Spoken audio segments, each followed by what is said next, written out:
Hola, bienvenidos al tercer y último capítulo. Si habéis llegado hasta aquí, sois unos cracks. En capítulos anteriores hemos visto qué era la enteritis, cómo se gestionaba la muestra, nuestro caso clínico, en los agentes causales y los tipos de medios de cultivo que vamos a utilizar y las pruebas bioquímicas que íbamos a realizar. En el capítulo de hoy veremos cómo nos hemos organizado, qué algoritmo hemos seguido y qué resultados Una vez hemos obtenido. explicadas Y ya todas por las fin la pruebas y los conclusión medios a que la que vamos a hemos llegado. utilizar, ¿Nos pasamos a ver el acompañas? algoritmo. Este es el algoritmo que nosotros elaboramos, donde iniciamos con una observación macroscópica de las heces para ver la presencia de sangre, la cantidad, la consistencia, el volumen, y luego le íbamos a realizar una dilución 1:10, pero vimos que no era necesaria. Entonces, después de ahí teníamos la opción de sembrar en diferentes medios y nosotros sembramos en el caldo selenito por homogenización y luego por agotamiento en el medio SS, en el agarcín, en el CCDA, en el colicoliform, en el Levine, en el McConkey, en el Bayer Parker y en el Mannitol Salt, que son todos los medios que hemos explicado anteriormente. Después de eso también teníamos presente, si nos teníamos tiempo o en algún momento, realizar la tinción de laudometilé para ver si hay leucocitos o sangre, que por la tipología de heces que teníamos nosotros en principio no debía haber, y una tinción de Gram para ver si eran Gram positivo las colonias de color lila o Gram negativo las colonias de color rosa, y ver la morfología para saber si son cocos o acilos, porque como hemos visto, por ejemplo, el aureus se trata de un coco, mientras que otras bacterias, como por ejemplo la salmonella o la shigella, son bacilos, y eso nos podía aportar gran información. Una vez inoculado el selenito, en función de los resultados obtenidos, volveríamos a resembrar en SS para no perder la salmonela. Entonces, a partir de los resultados obtenidos, acabaríamos haciendo una resiembra en TSA para hacer o un API o las pruebas coagulasa y DNAsa, también explicadas anteriormente, para llegar al diagnóstico, ya que con los medios únicamente podemos hacer un diagnóstico presuntivo y con las pruebas bioquímicas confirmar nuestras sospechas. Para ser más eficientes nos repartimos las tareas. Por ejemplo, el primer miércoles, el 12 de abril, preparamos todos los medios y los emplacamos. También preparamos las pruebas bioquímicas. Al siguiente lunes, el 17 de abril, fue cuando llegó la muestra y realizamos la observación macroscópica y sembramos por agotamiento los medios y por homogeneización el selenito, y los pusimos todos a la estufa a incubar.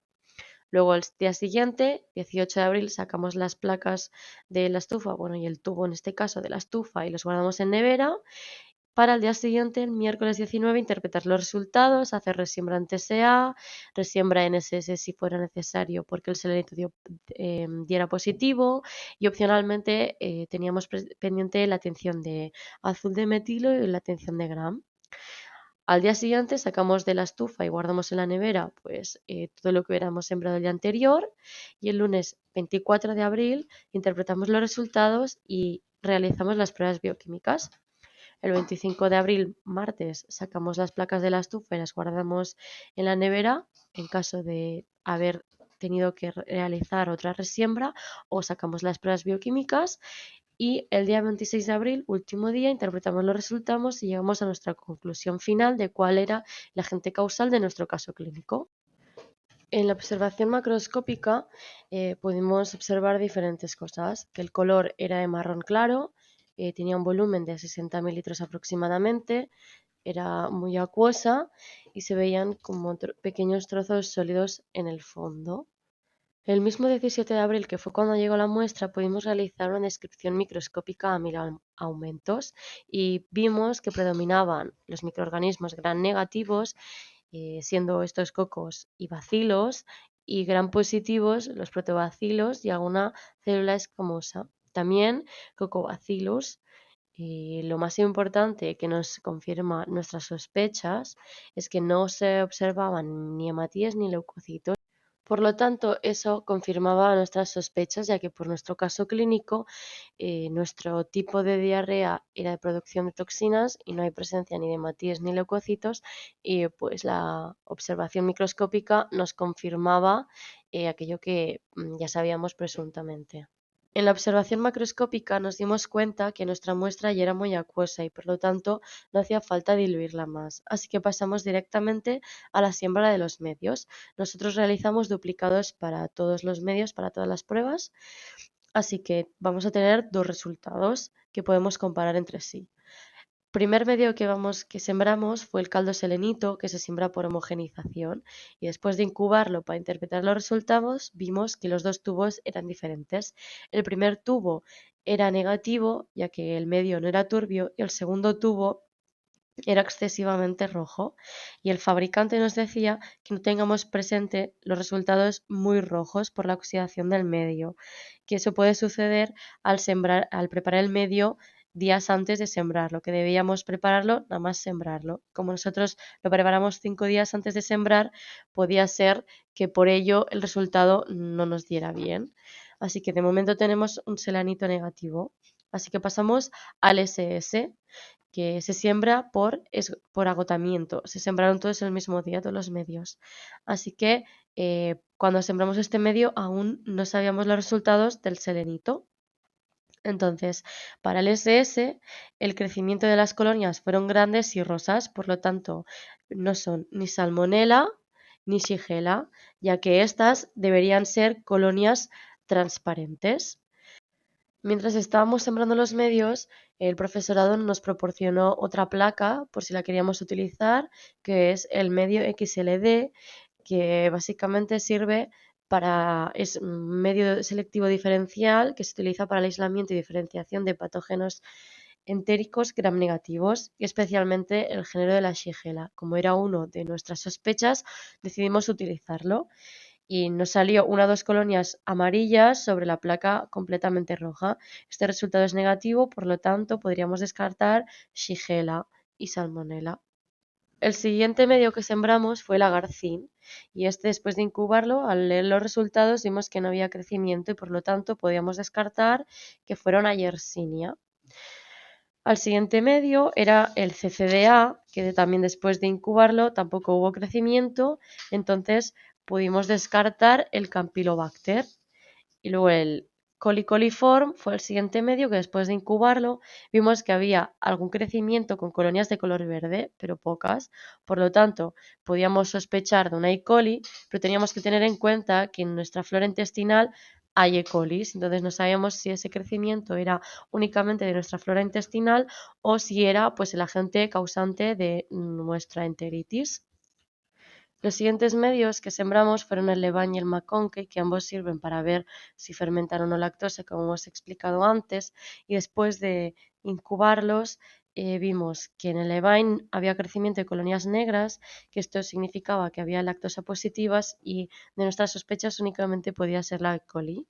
Pero como habíamos visto en el coliform, no sabíamos si eso era por nuestra flora intestinal o porque ese era el agente causal. Por lo tanto, en el McConkey las colonias eran de color rosa, por lo tanto, lactosa positivas, que concordaba con el Levain. Por lo tanto, no había incongruencias entre un medio u otro. Los siguientes dos medios que sembramos fueron el Bayer Parker y el Manitol, y después de incubarlos, el Manitol nos salió la placa rosa con las colonias amarillas, por lo tanto un positivo, por lo tanto quería decir que fermenta azúcar y que podía ser un Staphylococcus aureus. Y con el Bayer Parker, que también es para el aureus, pudimos comprobar a ver si concordaba el resultado, y en este caso concordaba, ya que había crecimiento de colonias de color negras brillantes con halos de lipólisis transparente. Por lo tanto, este halo de lipólisis era de lípidos y no de calcio. Por lo tanto, la conclusión es que era una lipasa positiva y sospechábamos del aureus. En este punto dejamos de sospechar de la E. coli y empezamos a sospechar del Staphylococcus aureus, ya que la E. coli puede estar en la flora intestinal y el aureus no. Por lo tanto, realizamos dos pruebas para confirmar nuestras sospechas, la DNasa y la coagulasa. En el caso de la DNasa, una vez sembrado e incubado, tuvimos que revelar la placa con ácido clorhídrico 1 molar y esperar 10 minutos. Una vez esperado, podemos interpretar los resultados y vimos la placa completamente turbia, excepto alrededor de la bacteria, ya que en alrededor de la bacteria era transparente porque el ADN de esa zona no había precipitado porque lo había degradado el Staphylococcus aureus. Por lo tanto, era una placa positiva. Ya teníamos positivo en 3 placas y quisimos comprobar una cuarta placa, o sea, una cuarta prueba, la coagulasa, ya que el Staphylococcus aureus es la única bacteria que da positivo en estas 4 pruebas. Así que realizamos la coagulasa. Para realizar la coagulasa la realizamos tanto en tubo como en tarjeta. El tubo lo tuvimos que poner a incubar 6 horas o a 24, y una vez salió el tubo podemos ver cómo era positiva, que estaba coagulado, por lo tanto era coagulasa positiva, y cuando lo realizamos en tarjeta vimos que sí que aglutinaba, por lo tanto confirmaba lo del tubo. Ambos eran positivos, por lo tanto nuestra bacteria era coagulasa positiva. Con todos los medios sembrados interpretados y todas las pruebas bioquímicas hechas, pudimos deducir que el que nos había crecido en el coli coliform era una E. coli de la flora intestinal y no era la causante de nuestra enteritis, y que por lo tanto, dando positivo en las 4 pruebas, tanto Bayer-Parker, mannitol salt, DNasa y coagulasa, positivo pues era un Staphylococcus aureus. Por lo tanto, pudimos decir y llegar a la conclusión que el causante de nuestra enteritis era un Staphylococcus aureus. Este ya, como os he dicho al principio, era el último capítulo. Ya hemos resuelto el caso. Y bueno, y hacerme saber si os lo esperabais o no os lo esperabais. Y muchísimas gracias por haber visto los 3 capítulos. Y bueno, hasta pronto.